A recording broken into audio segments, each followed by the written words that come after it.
It's an amazing feeling when our horses are truly with us. In this episode, I'll talk about what that means and some things that we can do to experience that feeling more often, or at least how to minimize our horses not wanting to be with us. So here I go, episode 53, Be With Me. Hi, I'm Karen Rohlf, and welcome to Horse Training in Harmony. This podcast is about you making progress with your horse in a way that you both can love. It's about learning how to move and be in harmony. Because yes, you really can develop a horse to be both athletic and happy.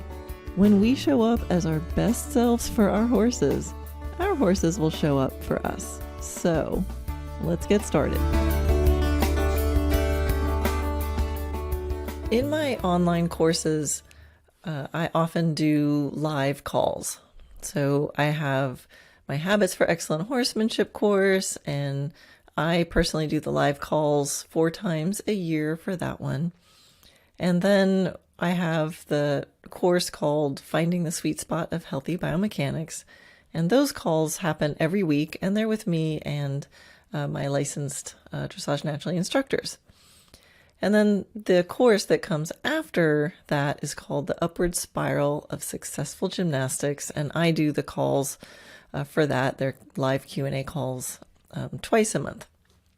So recently, on one of the calls for the Upward Spiral course, a student asked me a question about her horses being with her. And she had been thinking about it, and she had 3 different horses, and she was looking at this concept and realizing that there's sort of different ways that her horses could be with her.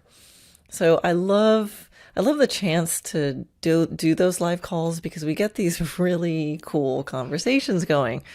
You know, sometimes just showing up every week or every 2 weeks to think of a question, you know, it makes you think on a different level. So it's just super fun. And as I was answering her question and we were talking about this, I thought, well, this will make a really good podcast episode. So here we are. So she was noticing that her horses, of the 3 horses, they each gave her a feeling of them being really with her, but in different ways. So for example, one of her horses was with her seat when she rode, like very there for every transition and things like that, like the real feeling of seat control. Where maybe another horse felt really with her in his emotional state, sort of the general calmness and that feeling of like, yeah, this horse is my partner, even if some other things didn't work so well.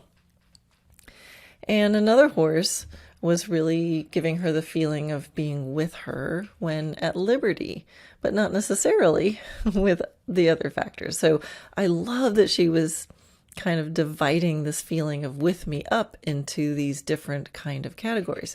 So she basically was like, talk to me about this, you know, what's going on and how do I develop this feeling?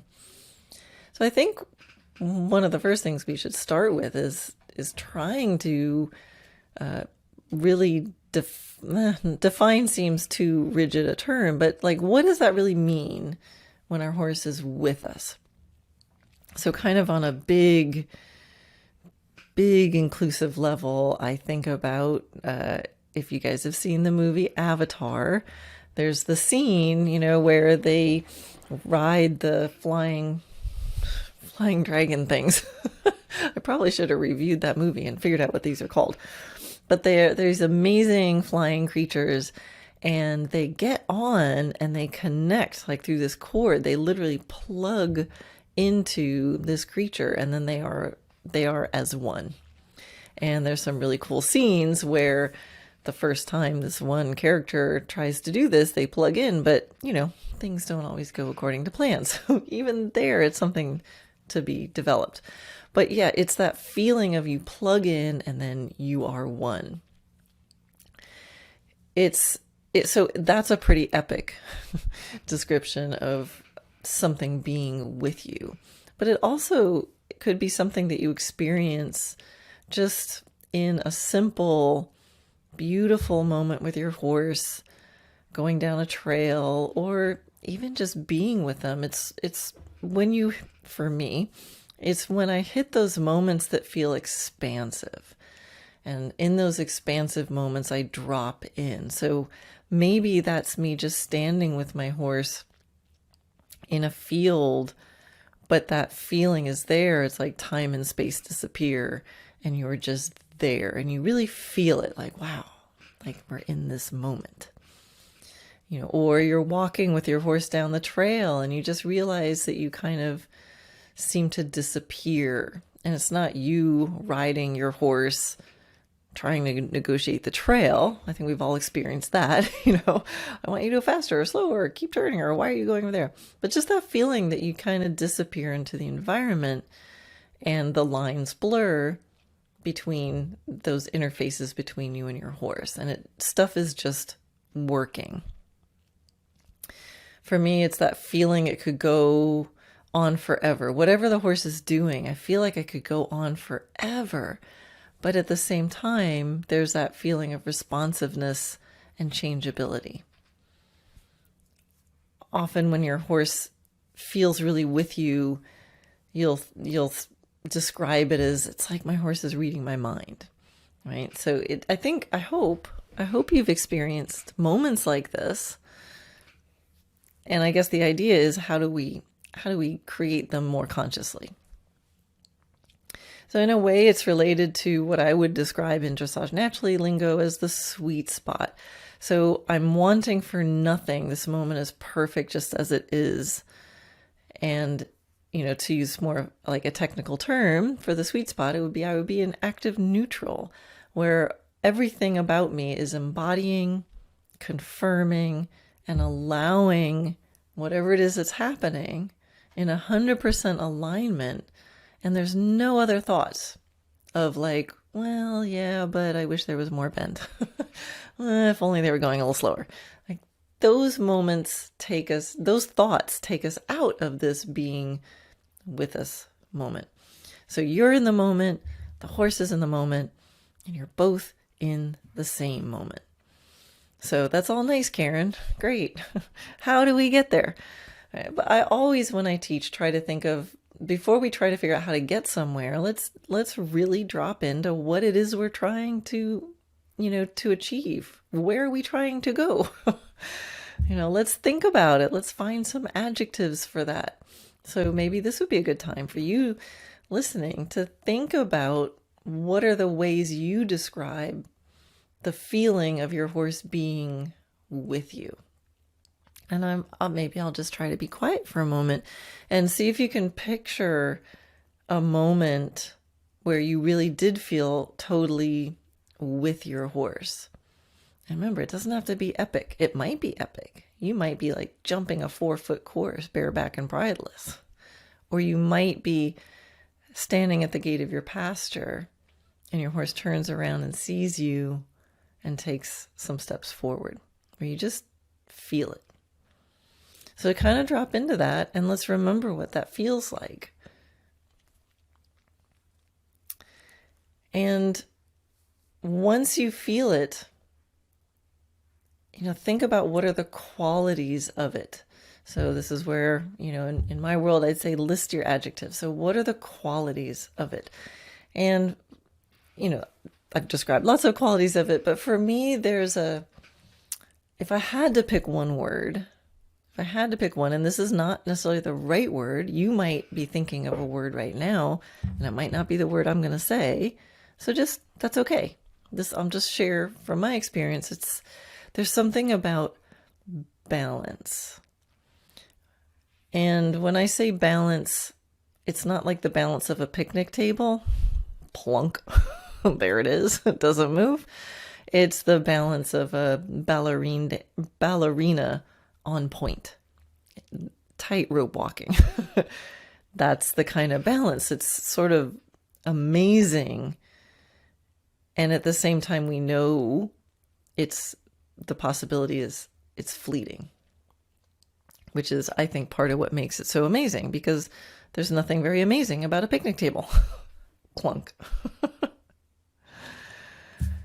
So once I know it's about balance for me, then I think, all right, how are we going to start to figure out how to achieve it? And another common way that in Dressage Naturally land I help students figure out how to achieve something is I have them look at the opposite. So we can think about what would it be like to not be in balance. So sometimes it's easier to come up with, oh, well, I can tell you what out of balance feels like. And when I think about being out of balance, then my brain pretty easily goes to 3 different buckets, for lack of a better term. There's the mental bucket, the emotional bucket, and the physical bucket. So if I'm out of balance, I'm going to be out of balance in one of those areas. So if my horse and I are not together, and I want to try to figure out why and how to get ourselves back together, those are the 3 places that my brain will look first.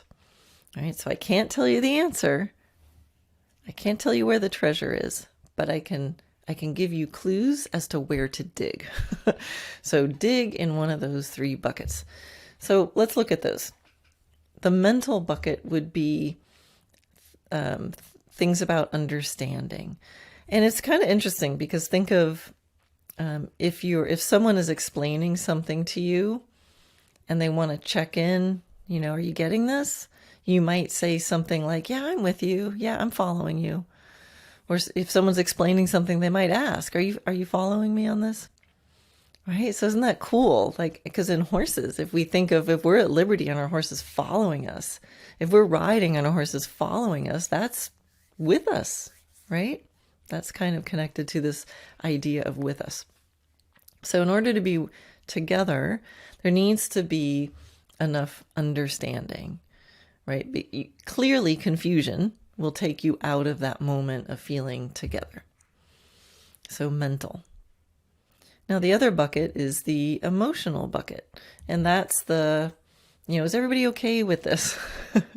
You might understand what needs to be done, but you're really not up for getting it done. I understand the concept of cliff diving. You stand up there with the parachute on, and all you have to do is kind of step off the cliff. I understand that concept. I might not be ready to do it. So emotionally, I'm not okay with it. So you want to definitely check in there because, again, think of those moments that you're really with your horse. You're probably feeling pretty safe, right? There's this, and even if you're a little bit nervous in the environment, your horse might be a little nervous, you might be a little nervous, but together you can do it. I remember when I was eventing, there was a point where my thoroughbred, Brave Tom, was competing at Pre-St. George. So he just moved into the FEI levels in dressage. And I was still eventing him. And so we were doing like preliminary. And I'm kind of a big chicken when the jumps start getting up like that. I know that's just still kind of baby level. But it got to the point, I remember the last cross-country course I did with him, I came up to every jump going, okay, I'm not really comfortable with this, but if you want to jump it, I'll totally go with you. Right? So emotionally, I was not okay, but my horse was. And so I became okay because I was really with him and he was really with me. Anyway, you got to have at least one of you getting okay emotionally. All right, so the other bucket is the physical bucket, right? Is there alignment? I love that word, alignment. There's harmonious movement within your body or the horse's body and really together, right? That there's harmonious movement. Because you think of, if you're not with your horse and you're thinking about the physical bucket, that's usually something like your aids, your balance is off, and so you're holding on, and so the aids conflict, and then that becomes confusing, and then your horse can become emotional. Or you're crooked, or your horse is crooked, or the horse is trotting bigger than you can sit. It's something about alignment. It's something about harmonious movement. And when you're really together and your horse is really with you physically, there's this sensation of you could both stay or change equally in any given moment. So when a horse is really in collection and you're really with your horse in collection, it feels like every single stride you could either stop, go more, or just stay the same. And that's how things like one tempies or counter changes of hand every 6 strides, can start to happen, because you've got that kind of specificity that you can put a canter pirouette on that spot. So this is all possible, and it's it's one of the 3 buckets you want to look at. So when you're experiencing one of those magical I'm together with my horse and my horse is together with me moments, that might be a good way to start. Awareness is the first step, right? So sometimes if it happens by accident, you're going along, doing whatever you're doing, and you sort of feel that moment, like, whoa, I feel really together with my horse. Now I want to say notice and just kind of bring your awareness to those 3 buckets, scan, and just kind of notice the sensation of being mentally together in understanding, a shared understanding, and the emotional quality that you're feeling of like, I'm okay here. And notice the physicality of it. And I'm sort of hesitating as I'm saying that, because the next thing I want to tell you is don't analyze it too much, because that will take you out of that beautiful shared moment. So, well, Karen, you just told me to notice it and be aware of it, and then you told me not to analyze it. Well, guess what? There's a difference between noticing, soft noticing, almost like somebody else is noticing, not you. Analyzing is your thinking calculator brain. So we want to help turn the thinking calculator brain off and think about who's the one noticing what your brain is trying to analyze. So that's the difference, right? So if you start analyzing, you'll take yourself out of the moment. But think about if you catch yourself analyzing, ask yourself, well, who just caught myself analyzing? That's the person that you want to be doing noticing. Am I sounding crazy? Right? There's your brain that thinks, and then there's you who notice. So soft, just kind of scan and say, you might even say, I'll analyze this later. I just want to open up my lens and soak it all in so I can really experience this whole moment. Because then you might later, when you're at home, have a cup of coffee, and then you can think about it. So if your horse is not giving you the feeling of being with you, or you're not with your horse, the first step that you want to do is to decide which bucket is it. And again, this is the sort of thinking you do later with your cup of coffee or your favorite beverage. Go, okay, gosh, I really didn't feel with my horse today. Was it a mental issue? Was it an emotional issue? Was it a physical issue? Now, those are all connected, and if you wait too long, they fold on top of each other, like I kind of mentioned earlier. A horse could be confused, and because of that, there's some brace and then crookedness, and because of that, they become emotional, or they could be crooked, and because of that, it feels really scary, so they become emotional, and now they can't think and do anything that you ask, and it seems like they don't understand anything. So sometimes you just have to address whatever the biggest missing piece is. So for example, to exaggerate, if you're riding and you don't feel physically with your horse and you feel like you're falling off all the time, then the biggest problem would be to not fall off, right? Do what you can to not fall off. Now you're on the horse and now we can work. So sometimes you want to address the biggest missing piece. What's the biggest, most obvious piece? And make a little bit of progress there, because now you'll be in a state where then you can do what you really ultimately want to do, is find out which is the first missing piece. And the only way to find the first missing piece is to make sure you start this process from a place of we are together. So if you're out in the middle of it and everything's kind of falling apart, address the biggest missing piece. What's their biggest confusion? What's their biggest fear? And what's the biggest source of the lack of balance? And remember, this has to do with you too, because you might find, well, my horse is not with me because I'm afraid or frustrated or confused or crooked or whatever it is. So this always applies to both of you. So address the biggest missing piece.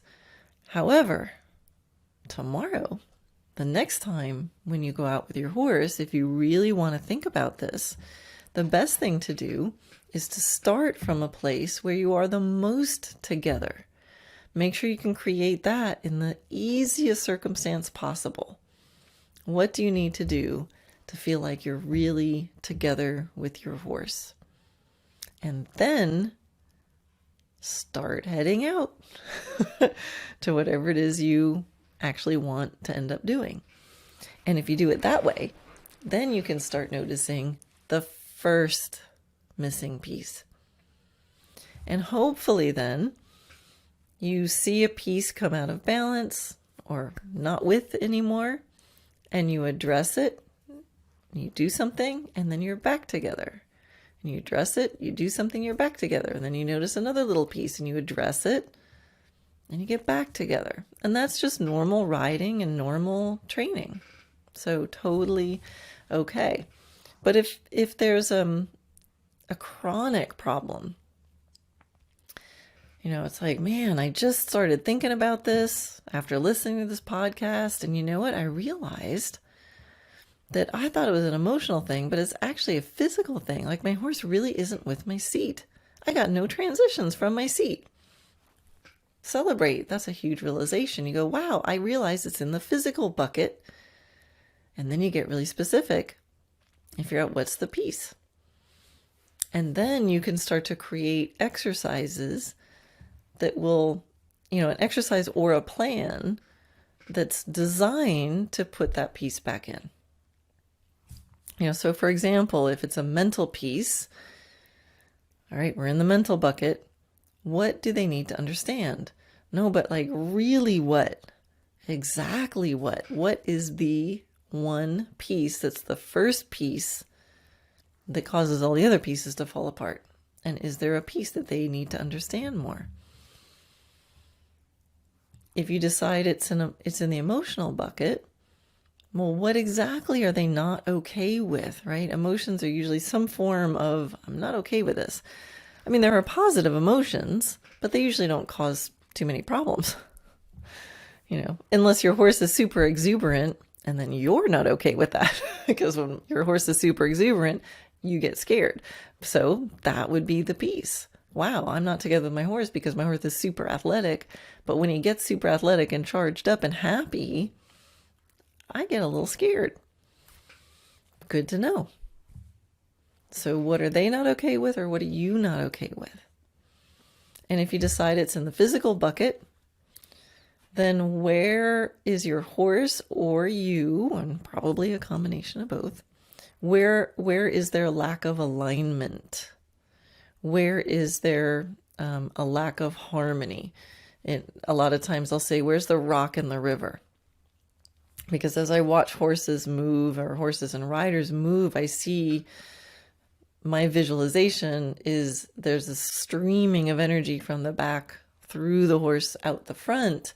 And anywhere that there's a misalignment or a brace or tension or crookedness, it's like a rock in the river. So you've seen, a gentle flowing stream versus a stream with lots of rocks, and there's that turbulence, right? And anybody who's done whitewater rafting knows that where those rocks, you could get like sucked under and like churn around in there before it spits you out. So the energy gets stuck. So that's kind of how I see and feel it when I observe a horse moving. So where's the rock in the river? And again, really specific. Is it the shoulder, the haunches? Is it your rib cage? Is it your weight? Is it the stirrups? There's a lot of ground to cover, but it's worth it. And as you're doing this just keep in mind, it's okay if it's you, it's okay, it's your horse. This is not a place to get caught up in ego or pride.